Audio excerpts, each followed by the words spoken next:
I want to show somebody this video so it might help them out. I'm doing front leaf spring bushings on my old F350. It's got 360,000 miles on it, so the bushing bolts were rusted into the inner bushing collars. So what I've got going here is a water spray and a Sawzall.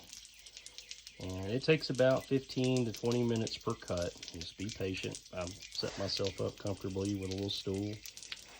And fortunately, I'm doing this outside in the morning sun. That's not too bad. I just cool off in the water if I need to. But I don't have a torch, and a lot of people have torches and whatnot. But I mean, you got to be careful with that stuff.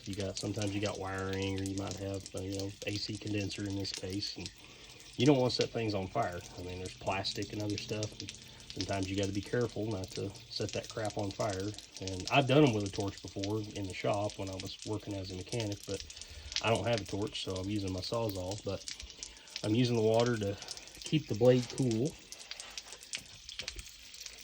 You look right up in there, it's spraying right on the in between the bushing and the frame bracket. And the nice thing about this, sometimes like with a torch, you can get a little bit of hot slag, and you can even accidentally cut into the framework a little bit.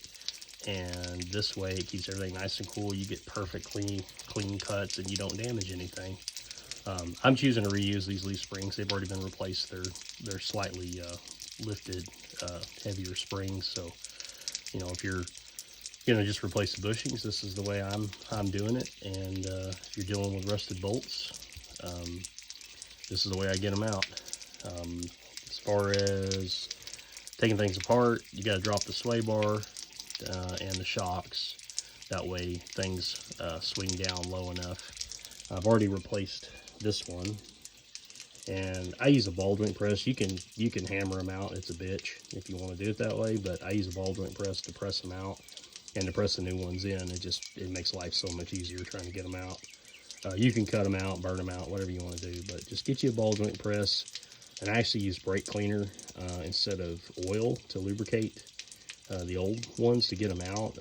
Brake cleaner really soaks in, and it's real slippery before it evaporates, and it works great to get the bushings out. And I use that on all kinds of stuff, put rubber hoses on, different things like that, instead of oil, because the brake cleaner will evaporate, and it won't overly saturate and soften whatever rubber material you put it on, as long as it evaporates quick enough. So just a little tip there. But yeah, this is what I'm doing, and I hope it helps somebody out.